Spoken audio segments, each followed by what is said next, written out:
Thariqah Junaidiyah. Biografi mengenai tentang Imam Al-Junaid Al-Baghdadi. Nama asli beliau adalah Abu Al-Qasim Al-Junaid ibnu Muhammad Al-Junaid Al-Kharaz Al-Qawariri Al-Baghdadi, memiliki julukan lakab Abu Al-Qasim. Ayah beliau adalah seorang penjual kaca, karenanya gelar beliau adalah Al-Qawariri, artinya disandarkan kepada profesi ayahnya tersebut. Al-Junaid sendiri belakangan mendapat julukan Al-Kharaz yang artinya pedagang sutra, karena memang ia seorang pedagang sutra di kota Baghdad. Keluarga Al-Junaid berasal dari kota Nahawan, namun beliau dilahirkan dan tumbuh di kota Irak. Al-Junaid adalah salah seorang sufi terkemuka di samping seorang ahli fikih. Dalam fikih, beliau bermadhab kepada Imam Abu Thawr. Al-Junaid sudah memberikan fatwa-fatwa hukum dalam madhab tersebut dalam umurnya yang baru menginjak 20 tahun. Beliau lama bergaul dan belajar kepada pamannya sendiri yaitu Imam As-Sari As-Saqati, lalu kepada Al-Harits Al-Muhasibi, Muhammad ibnu Al-Qasab Al-Baghdadi yang termasuk teman pamannya dan sufi terkemuka lainnya. Di kalangan sufi, Al-Junaid dikenal sebagai pemuka dan pimpinan mereka dengan gelar Sayyid At-Ta'ifah As-Sufiyah. Dikutip dari kitab Tadhkiratul Auliya halaman 370. Al-Junaid salah seorang sufi yang memiliki jasa besar dalam menjaga kemurnian tasawuf. Paham-paham dan akidah-akidah menyesatkan yang hendak masuk ke dalam ajaran tasawuf habis dibersihkan oleh beliau. Karena itu, banyak ungkapan-ungkapan beliau yang kemudian hari menjadi landasan utama dalam usaha menjaga kebenaran tasawuf dan kemurnian ajaran Islam. Abu Ali Ar-Rawdhabari berkata, "Saya mendengar Al-Junaid berkata kepada orang yang mengatakan bahwa ahli ma'rifat dapat sampai kepada suatu keadaan yang tidak bisa lagi baginya untuk berbuat apapun. Artinya, menurutnya orang tersebut boleh meninggalkan pekerjaan-pekerjaan yang telah diwajibkan." Al-Junaid berkata kepadanya, "Ini adalah perkataan kaum yang berpendapat segala amalan perbuatan akan gugur. Ini bagiku adalah suatu pendapat yang sangat berbahaya. Seorang pelaku zina dan seorang yang mencuri jauh lebih baik daripada orang yang memiliki pendapat seperti itu. Sesungguhnya orang-orang yang arif billah adalah mereka yang mengerjakan seluruh amal perbuatan sesuai perintah Allah Subhanahu wa taala, karena hanya kepadanya amal perbuatan itu kembali. Andaikan aku hidup dengan umur 1000 tahun dan aku tidak meninggalkan kebaikan sedikit pun selama umur tersebut, maka kebaikan itu tidak akan dianggap oleh Allah Subhanahu wa taala kecuali bila sesuai dengan apa yang telah diperintahkannya. Inilah keyakinan yang terus memperkuat ma'rifatku dan memperkokoh keadaanku." Muhammad ibnu Abdullah Ar-Razi berkata, "Saya mendengar Abu Muhammad Al-Jariri berkata, saya mendengar Abu Al-Junaid berkata, kita tidak menjalankan tasawuf dengan banyak bicara saja atau al-qil wal-qol, tapi kita melakukannya dengan lapar, puasa, meninggalkan kelezatan dunia dan melepaskan segala hal-hal yang menyenangkan dan yang indah. Karena tasawuf adalah kemurnian hubungan dengan Allah Subhanahu wa taala yang didasarkan menghindari kesenangan dunia." Sebagaimana pernyataan Harithah di hadapan Rasulullah SAW, "Aku hindarkan diriku dari dunia, aku hidupkan malamku, dan aku laparkan siang hariku." Al-Junaid juga berkata, "Seluruh jalan menuju Allah Subhanahu wa taala tertutup bagi semua makhluk, kecuali bagi mereka yang benar-benar mengikuti Rasulullah SAW dalam setiap keadaannya." Dalam kesempatan lain beliau berkata, "Jika seseorang dengan segala kejujurannya beribadah kepada Allah Subhanahu wa taala selama 1.000.000 tahun, namun kemudian ia berpaling darinya walau hanya sesaat, maka apa yang tertinggal darinya jauh lebih banyak dibanding dengan apa yang telah ia dapatkan." Beliau juga berkata, "Siapa yang tidak hafal Al-Quran dan tidak menulis hadis-hadis Rasulullah SAW, maka orang tersebut jangan diikuti, karena ilmu kita ini yaitu tasawuf diikat dengan Al-Quran dan Sunnah. Sikap wara', zuhud, taqwa, tawadhu, dan kuat dalam beribadah sudah tentu merupakan sifat-sifat yang tertanam dalam jiwa Al-Junaid." Suatu ketika beliau ditanya tentang kemegahan dunia. Beliau menjawab, "Keberhasilan atas segala kebutuhan dunia adalah dengan meninggalkannya." Diriwayatkan dari Ja'far ibnu Muhammad bahwa Al-Junaid berkata kepadanya, Jika engkau sanggup untuk tidak memiliki peralatan apapun di rumahmu kecuali sehelai tikar, maka lakukanlah tasawuf. Ja'far ibnu Muhammad berkata, dan memang yang ada di rumah Al-Junaid hanyalah sehelai tikar. Diriwayatkan dari Al-Khuldi bahwa Al-Junaid Al-Baghdadi selama 20 tahun tidak pernah makan kecuali 1 kali dalam seminggu. Dalam setiap malam beliau melaksanakan sholat sebanyak 300 rakaat. Sementara di siang hari, Al-Junaid menghabiskan waktunya untuk sholat sebanyak 300 rakaat dan 30.000 kali bacaan tasbih. Banyak sekali karomah yang dianugerahkan oleh Allah Subhanahu wa taala kepada Imam Al-Junaid sebagai bukti kebenaran keyakinan dan jalan yang telah ditempuhnya.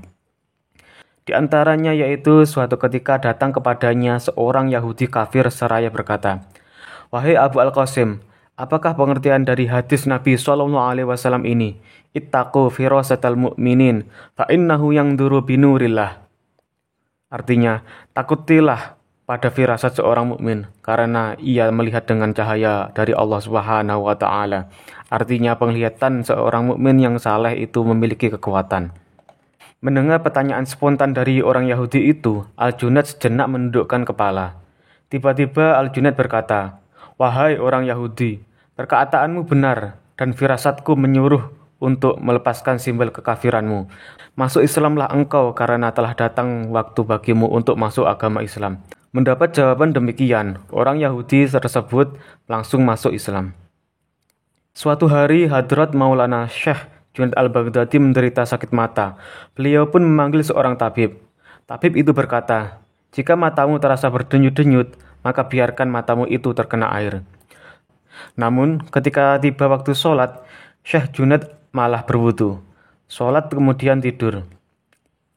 Ketika ia bangun, matanya telah sembuh. Ia mendengar sebuah suara berkata, "Junaid mengabaikan matanya demi memilih keridhaan kami.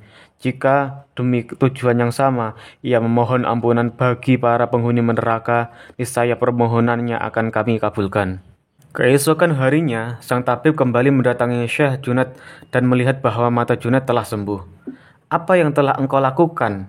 tanya sang tabib keheranan. "Aku berwudu untuk sholat," jawab Syekh Junaid.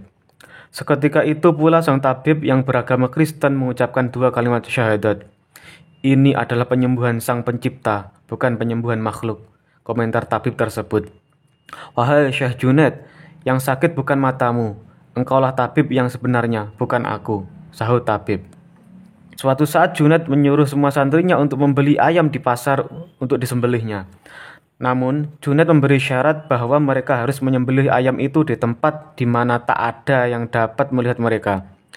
Sebelum matahari terbenam, mereka harus dapat menyelesaikan tugas itu. Satu demi satu santri kembali ke hadapan Junaid. Semua membawa ayam yang telah tersembelih. Akhirnya, ketika matahari tenggelam, murid muda itu baru datang dengan ayam yang masih hidup. Santri-santri yang lain menertawakannya dan mengatakan bahwa santri itu tak dapat melaksanakan perintah Syekh yang begitu mudah. Junaid lalu meminta setiap santri untuk menceritakan bagaimana mereka melaksanakan tugasnya. Santri pertama berkata bahwa ia telah pergi membeli ayam, membawanya ke rumah, lalu mengunci pintu, menutup semua jendela, dan membunuh ayam itu. Santri kedua bercerita bahwa ia membawa pulang seekor ayam, mengunci rumah, menutup jendela, membawa ayam itu ke kamar mandi yang gelap, dan menyembelihnya di sana. Santri ketiga berkata bahwa ia pun membawa ayam itu ke kamar gelap, tapi ia juga menutup matanya sendiri. Dengan cara demikian, ia pikir tak ada yang dapat melihat penyembelihan ayam itu. Santri yang lain pergi ke hutan yang lebat dan terpencil, lalu memotong ayamnya. Santri yang lain lagi mencari gua yang amat gelap dan membunuh ayam di sana. Tibalah giliran santri muda yang tak berhasil memotong ayam. Ia menundukkan kepalanya, malu karena tak dapat menjalankan perintah guru. "Aku membawa ayam ke rumahku, tapi rumahku tak ada tempat di mana dia Allah Subhanahu wa taala tak melihatku. Aku pergi ke hutan lebat, tapi Allah Subhanahu wa taala masih bersamaku. Bahkan di tengah gua yang teramat gelap, Allah Subhanahu wa taala masih menemaniku. Aku tak bisa pergi ke tempat di mana tak ada yang melihatku. Aku merasa dimanapun dan kapanpun aku berada di situ selalu ada Allah Subhanahu wa taala." Demikian jawaban dari santri muda tersebut. Junaid Al-Baghdadi wafat hari Jumat, Riwayat yang lain hari Sabtu tahun 297 Hijriah atau 910 Masehi.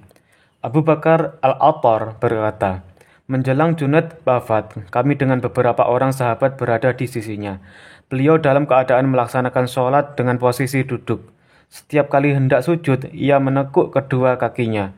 Beliau terus berulang-ulang melakukan sholat hingga ruh dari kakinya mulai terangkat. Ketika kakinya sudah tidak bisa lagi digerakkan, Abu Muhammad Al-Jariri berkata kepadanya, "Wahai Abu Al-Qasim, sebaiknya engkau berbaring." Kemudian Al-Junaid mengucapkan takbir dan membaca 70 ayat dari surat Al-Baqarah, namun sebelumnya beliau telah mengkhatamkan Al-Qur'anul Karim. Sejarah perkembangan Thariqat Al-Junaidiyah.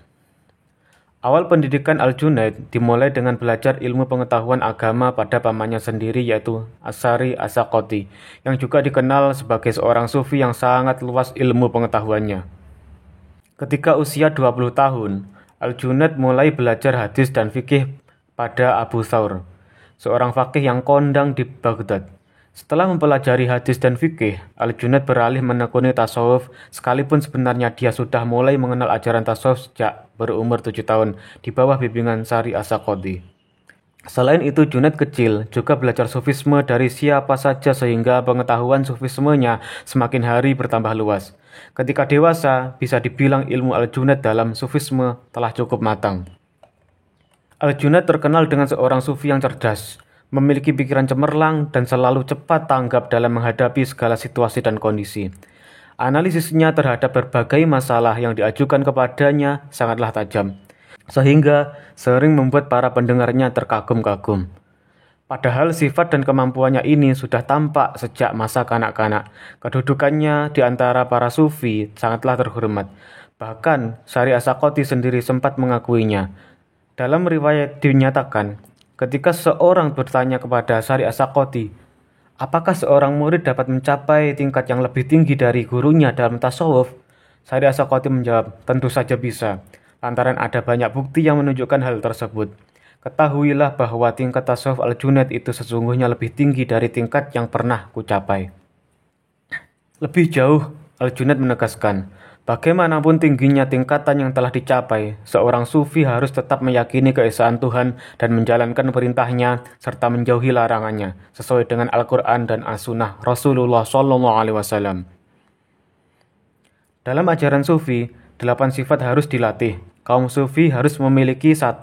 Kemurahan hati seperti Ibrahim alaihissalam. 2. Penerimaan yang tak bersisa sedikit pun dari Ismail alaihissalam. 3. Kesabaran sebagaimana dimiliki Yakub alaihissalam. 4. Kemampuan berkomunikasi dengan simbolisme seperti halnya Zakaria alaihissalam. 5. Pemisahan dari pendukungnya sendiri sebagaimana halnya Yahya alaihissalam. 6. Jubah wol seperti mantel gembala Musa alaihissalam. 7. Pengembaraan seperti perjalanan Isa alaihissalam. 8. Kerendah hatian seperti jiwa dari kerendahan hati Muhammad sallallahu alaihi wasallam. Sanad Thariqah Imam Al-Junaid. Sanad adalah mata rantai orang-orang yang membawa sebuah disiplin ilmu atau silsilah al-rijal. Mata rantai ini terus bersambung satu sama lainnya hingga kepada pembawa awal ilmu-ilmu itu sendiri, yaitu Rasulullah Sallallahu Alaihi Wasallam. Integritas sanad dengan ilmu-ilmu Islam tidak dapat terpisahkan. Sanad dengan ilmu-ilmu keislaman laksana paket yang merupakan satu kesatuan. Seluruh disiplin ilmu-ilmu Islam dipastikan memiliki sanad. Sanad inilah yang menjamin keberlangsungan dan kemurnian ajaran-ajaran dan ilmu-ilmu Islam sesuai dengan yang dimaksud oleh pembuat syariat itu sendiri, yaitu Allah Subhanahu wa Ta'ala dan Rasul-Nya. Di antara sebab kebal ajaran-ajaran yang dibawa Rasulullah SAW dari berbagai usaha luar yang hendak merusaknya adalah karena keberadaan sanad. Hal ini berbeda dengan ajaran-ajaran atau syariat nabi-nabi sebelum Nabi Muhammad SAW. Adanya berbagai perubahan pada ajaran-ajaran mereka, bahkan mungkin hingga terjadi pertentangan ajaran antara satu masa dengan masa lainnya setelah ditinggal oleh nabi-nabi yang bersangkutan adalah karena tidak memiliki sanad. Karena itu, para ulama menyatakan bahwa sanad adalah salah satu keistimewaan yang dikaruniakan oleh Allah Subhanahu wa taala kepada umat Nabi Muhammad sallallahu alaihi wasallam, di mana hal tersebut tidak dikaruniakan oleh Allah Subhanahu wa taala terhadap umat-umat Nabi sebelumnya. Dengan jaminan sanad ini pula, kelak kemurnian ajaran-ajaran Rasulullah sallallahu alaihi wasallam akan terus berlangsung hingga datang hari kiamat. Tentang pentingnya sanad, Imam Ibnu Sirin, seorang ulama terkemuka dari kalangan tabi'in berkata, "In hadzal ilma dinun, fangduru amman ta'khuduna dinakum." Rawahu Muslim fi muqaddimati sahih. Artinya, sesungguhnya ilmu agama ini adalah agama. Maka lihatlah oleh kalian dari manakah kalian mengambil agama kalian. Diriwayatkan oleh Imam Muslim dalam muqaddimah kitab sahihnya.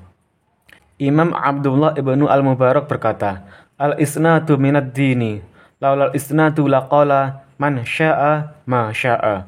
Sanad adalah bagian dari agama. Jika bukan karena sanad, maka setiap orang benar-benar akan berkata urusan agama terhadap apapun yang ia inginkan. Silsilah Thariqah Imam Al-Junaid sampai Rasulullah SAW adalah Imam Ma'ruf Al-Qarqi dari Imam Ali Ar-Ridho dari imam ayahnya sendiri, Imam Musa Al-Kadzim dari ayahnya sendiri, Imam Ja'far Al-Shadiq dari ayahnya sendiri, Imam Muhammad Al-Baqir dari ayahnya sendiri, Imam Ali Zainal Abidin dari ayahnya sendiri, Imam Al-Husain Syahid Karbala dari ayahnya sendiri, Imam Ali ibnu Thalib dari Rasulullah SAW. Demikian pembahasan mengenai Thariqah Al-Junaidiyah yang disandarkan pada Imam Al-Junaid Al-Baghdadi. Semoga kita bisa lebih belajar mengenai thariqah dan lebih memahami bagaimana perkembangan thariqah dan ajaran-ajarannya yang memang bersanad kepada Rasulullah SAW, sehingga kita bisa meyakininya sebagai sebuah kebenaran dan kita tidak tersesat dalam menjalankan ajaran-ajaran thariqah dalam tasawuf, khususnya dalam mengerjakan ajaran-ajaran Islam. Jangan lupa subscribe channel YouTube ini, kasih like dan komen supaya channel YouTube ini dapat berkembang dan tetap istiqomah dalam memberikan ajaran-ajaran mengenai thariqah secara khusus dan umumnya tentang tasawuf dan ajaran-ajaran Islam. Semoga kita tetap bisa belajar agama Islam khususnya thariqah dan tasawuf secara istiqomah dan mendapatkan segala keberkahan-keberkahan dari apa yang kita pelajari dari Rasulullah SAW sehingga kita mendapatkan pencerahan dari Allah Subhanahu wa taala. Wassalamualaikum warahmatullahi wabarakatuh.